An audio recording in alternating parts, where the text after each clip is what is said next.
Hello friends, எல்லோருக்கும் வணக்கம். Welcome to young investor channel. இந்த வீடியோவில் எதை பற்றி டிஸ்கஸ் பண்ணுவோம்னா, மண்டே மார்க்கெட்டில் என்னென்ன ஸ்டாக்ஸ் எல்லாமே ஃபோக்கஸில் இருக்கும் அதை டிஸ்கஸ் பண்ணுவோம்.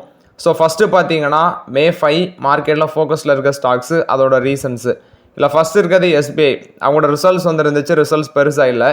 பட் அசட் குவாலிட்டி கொஞ்சம் இம்ப்ரூவ் ஆகிருந்த மாதிரி தெரிஞ்சு, லோன் growth எல்லாமே பார்த்தீங்கன்னா போராக இருந்துச்சு, ப்ராஃபிட்டும் விழுந்துருந்துச்சு. எனக்கு தெரிஞ்சு மேபி நெக்ஸ்ட்டு மண்டே மார்க்கெட் வந்து கீழே தான் விழ சான்சஸ் அதிகமாக இருக்குது.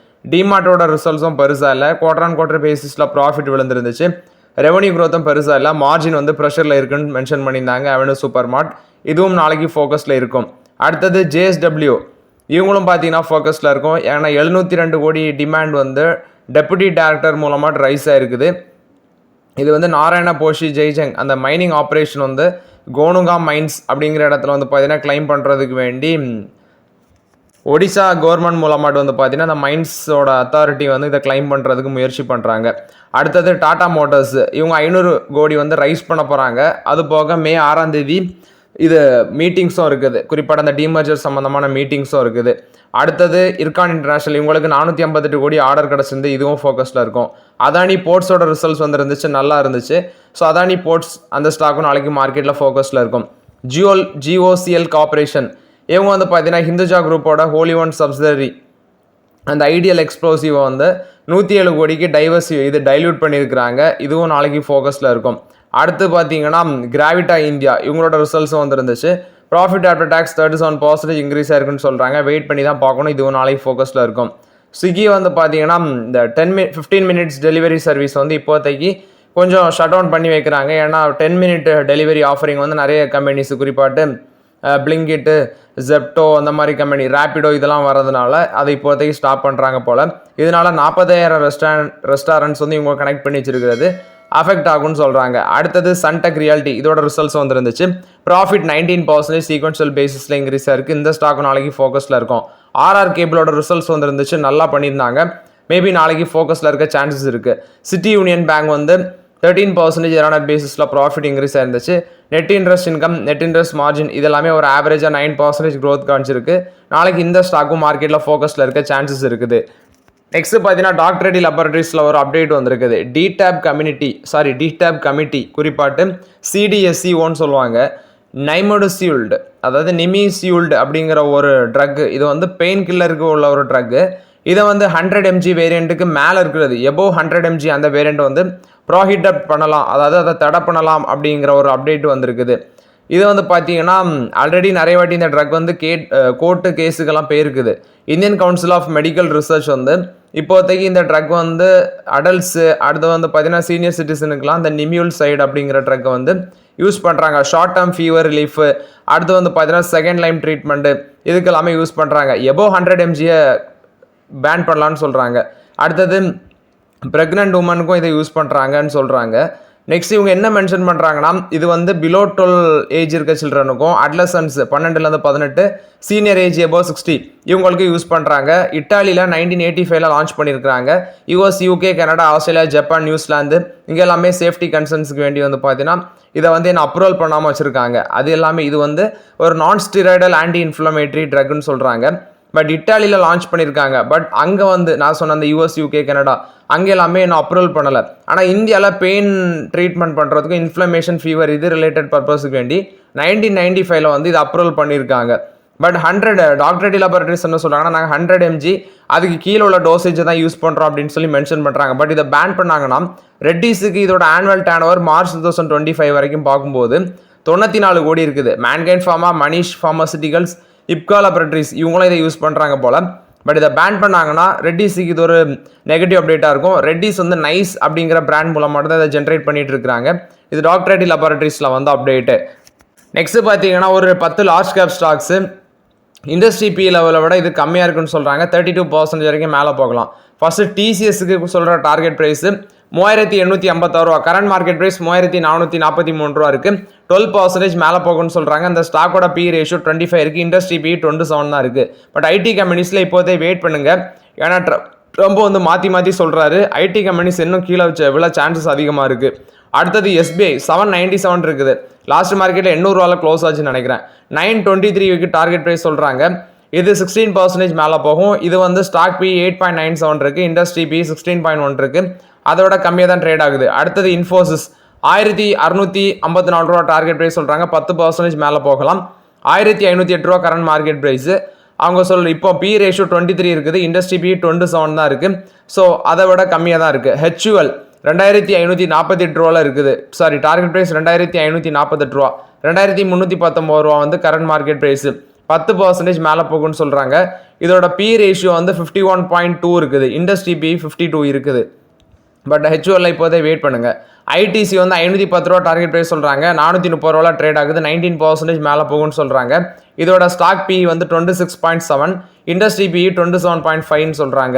ஐடிசி இப்போ வரைக்கும் ஆப்பர்ச்சுனிட்டி தான், ஸ்லோவாக யூஸ் பண்ணிக்கலாம். எல்ஐசி 1051 ரூபா டார்கெட் ப்ரைஸ், 796 இருக்குது, 32% மேலே போகும்னு சொல்கிறாங்க. இதோட industry P 79.3, actually stock P 11 தான் இருக்குது. எல்என்டி இதுக்கு 4000 ரூபா டார்கெட் ப்ரைஸ் சொல்கிறாங்க, 3351 ரூபாவில் ட்ரேட் ஆகுது. ஸ்டாக் பி வந்து பார்த்தீங்கன்னா 33 இருக்குது, இண்டஸ்ட்ரி பி 33.9, ஸ்டாக் பி வந்து 33.8 இருக்குது. சன்ஃபார்மா 1828 ட்ரேட் ஆகுது, 12% மேலே போகும்னு சொல்கிறாங்க. 2048 ரூபா டார்கெட் ப்ரைஸு, 1808 ரூபாங்கிறது current market price. Stock P 38 இருக்குது, பட் இண்டஸ்ட்ரி பி வந்து 41.3 இருக்குது. அடுத்து ஹெச்எல் டெக்னாலஜிஸ், இதுக்கு ஸ்டாக் பி 24.6 இருக்குது, இண்டஸ்ட்ரி பி 27.5 இருக்குது. இண்டஸ்ட்ரி பியோட கம்மியாக தான் இருக்குது. 1666 ரூபா டார்கெட் ப்ரைஸு, 1577 ரூபாவில் ட்ரேட் ஆகுது. ஆக்சிஸ் பேங்க் 1189 ட்ரேட் ஆகுது. இதுக்கு டார்கெட் ப்ரைஸ் 1359 சொல்கிறாங்க, 15% மேலே போகும். ஸ்டாக் பி 13.13 இருக்குது, இண்டஸ்ட்ரி பி 16.1 இருக்குதுன்னு சொல்கிறாங்க. ஸோ ஓவராலாட்டு இதில் சொல்கிறதுல எந்த ஸ்டாக்குமே எனக்கு உடன்படலை.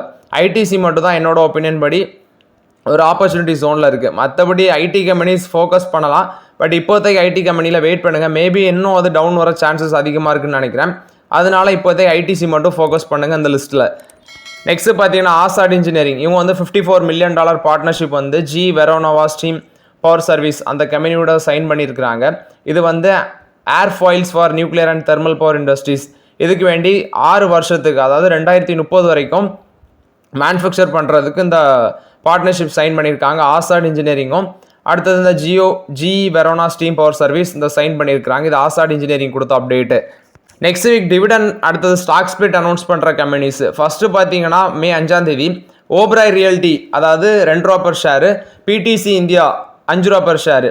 அடுத்தது டியூஸ்டே 6 மே 6 இதில் வந்து mind space business park rights dividend amount வந்து பார்த்தீங்கன்னா சொல்லலை, பட் அதை அனௌன்ஸ்மெண்ட் பண்ணுவாங்கன்னு நினைக்கிறேன் நாளைக்கு.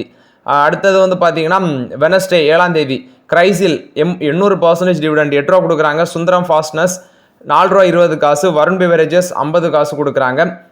இந்த ஸ்டாக்ஸுக்கான ரெக்கார்ட் டேட் வந்து மே 7 அடுத்தது மே 9 ரெக்கார்ட் டேட் வருது. ஆனந்த் ரதி வெல்த் 7 ரூபா, பஜாஜ் ஃபினான்ஸ் 12 ரூபா, பேங்க் ஆஃப் மகாராஷ்டிரா 1 ரூபா 50 காசு, லாரஸ் லேபரட்டரிஸ் 80 காசு, டிரான்ஸ்ஃபார்மர்ஸ் அண்ட் ரெக்டிஃபயர்ஸ் இந்தியா 20 காசு, யூகோ பேங்க் வந்து 39 காசு.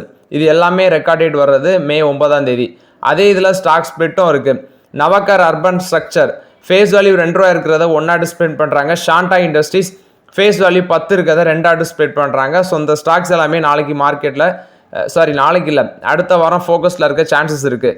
நெக்ஸ்ட்டு பார்த்தீங்கன்னா Q4 ரிசல்ட்ஸ் அனௌன்ஸ் பண்ண கம்பெனிஸ், அடுத்த வாரம் அனௌன்ஸ்மெண்ட் பண்ண இருக்கிற companies L and T, Titan, M&M, Asian Paints, Paytm, Swiggy, இந்த மாதிரி கிட்டத்தட்ட ஒரு 77 கம்பெனிஸ் பார்த்தீங்கன்னா Q4 ரிசல்ட்ஸ் வந்து அனௌன்ஸ்மெண்ட் பண்ண இருக்கிறாங்க. So Reliance power, Hindustan petroleum corporation, Coforge, doctor Reddy laboratories, இந்த மாதிரி கம்பெனிஸோட ரிசல்ட்ஸ் எல்லாமே வர இருக்குது. இதில் நாளைக்கு நீ பார்த்தீங்கன்னா May 5 Coforge, DCM Shriram, Mahindra and Mahindra, Indian hotels, Jammu and Kashmir bank இதெல்லாமே இருக்குது. ஸோ இதில் இந்த வீக்கில் வந்து முக்கியமான கம்பெனிஸோட ரிசல்ட்ஸ் நிறையா இருக்குது. ஸோ ரிசல்ட்ஸ் திருவிழாவில் இந்த வாரமும் பார்த்தீங்கன்னா ஒரு முக்கியமான வாரமாக தான் இருக்குது. நெக்ஸ்ட்டு பார்த்தீங்கன்னா நிறைய கம்பெனிஸோட மார்க்கெட் கேப்லேஷன் இன்க்ரீஸ் ஆயிருக்கு. கிட்டத்தட்ட இல்லை 7 கம்பெனிஸோட மார்க்கெட் கேப்லேஷன் இன்க்ரீஸ் ஆயிருக்கு. இல்லை ஃபஸ்ட்டு ரிலையன்ஸ் இண்டஸ்ட்ரீஸோட மார்க்கெட் கேப்லேஷன் 1,64,959 crores இன்க்ரீஸ் ஆகி 19,24,235 crores இருக்குது. பாரதி ஏர்டெலுக்கு 20,755 crores இன்க்ரீஸ் ஆகி 10,56,029 crores இருக்குது. அடுத்தது ஐசிஐசிஐ பேங்கு 19,381 கோடி ஆட் ஆகி 10,20,200 கோடியாக இருக்குது. அடுத்து ஹெச்டிஎஃப்சி பேங்குக்கு 11,514 கோடி இன்க்ரீஸ் ஆகி 14,7 14,73,356 கோடியாக இருக்குது. இன்ஃபோசிஸுக்கு 10,902 கோடி இன்க்ரீஸ் ஆகி 6,25,668 கோடியாக இருக்குது. ஐடிசிக்கு 2,502 கோடி இன்க்ரீஸ் ஆகி 5,38,294 கோடியாக இருக்குது. ஸ்டேட் பேங்க் ஆஃப் இந்தியாவுக்கு 1,160 கோடி இன்க்ரீஸ் ஆகி 7,14,014 கோடியாக இருக்குது. பஜாஜ் ஃபினான்ஸுக்கு 15,407 கோடி 470 கோடி இன்க்ரீஸ் ஆகி 5,50,726 கோடியாக இருக்குது. ஹிந்துஸ்தான் யூனிலிவருக்கு 1,985 கோடி டிக்ளைன் ஆகி 5,45,845 கோடியாக இருக்குது. டிசிஎஸ்க்கு 1,284 கோடி டிப் ஆகி 12,45,996 கோடியாக இருக்குது. இல்லை நீங்கள் லிஸ்ட் வைஸ் பார்க்கும்போது ரிலையன்ஸ் இண்டஸ்ட்ரீஸ் ஃபஸ்ட்டு, ரெண்டாவது ஹெச்டிஎஃப்சி பேங்க், மூணாவது டிசிஎஸ், நாலாவது Bharti Airtel, ICICI bank, State Bank of India, Infosys, Bajaj finance, Hindustan Unilever, ITC இவங்க எல்லாமே அதுக்கு அடுத்தடுத்த பொசிஷனில் இருக்கிறாங்கன்னு சொல்லி அப்டேட் கொடுக்குறாங்க. ஸோ ஓகே ஃப்ரெண்ட்ஸ், இந்த வீடியோவில் சில இம்பார்ட்டன்ட் அப்டேட்ஸ் எல்லாமே டிஸ்கஸ் பண்ணோம். இந்த வீடியோ உங்களுக்கு பயனுள்ளதாக இருந்துச்சுன்னா லைக் பண்ணுங்கள், சப்ஸ்கிரைப் பண்ணுங்கள், கமெண்ட் பண்ணுங்கள். Okay friends, thank you.